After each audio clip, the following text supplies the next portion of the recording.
So the first thing we need to do is make sure that we have everything set up for the Progressive Nitrous Control. Make sure you have it enabled in your map options. Next, you'll want to look at your outputs and determine if you're using a yellow or gray output. If you use a gray output, it will be a ground side trigger to your relay. If you use yellow, you'll want to use 12 volts to send out to your relay to actuate it. If you use yellow to control the ground side, it will rest at ground whenever the ignition's off, and it could potentially burn up your solenoid or your relay. Now, when you're going to control it, you can do it by RPM, speed, time, map, or even vary it in gears. I've got mine set up just based off of time from the trans brake release. On the next box, I have always enabled. That way I don't have to worry about flipping a switch or doing anything to meet the requirements for the dump valve to work. I want it to always work when I'm using a trans brake or after a trans brake release. Same for the next box. I check burnout, 2-step, 3-step as well.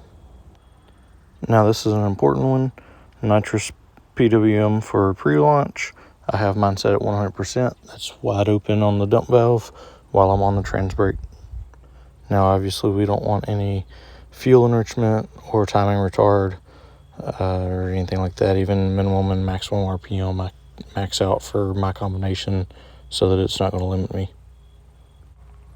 I do set a TPS minimum just so I don't have the dump valve coming on when I'm trying to drive the car.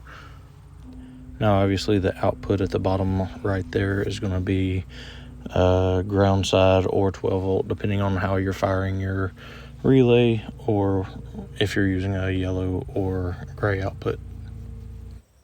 So moving over to the time-based nitrous duty cycle, I leave, obviously mine is 100% open on the trans brake from earlier.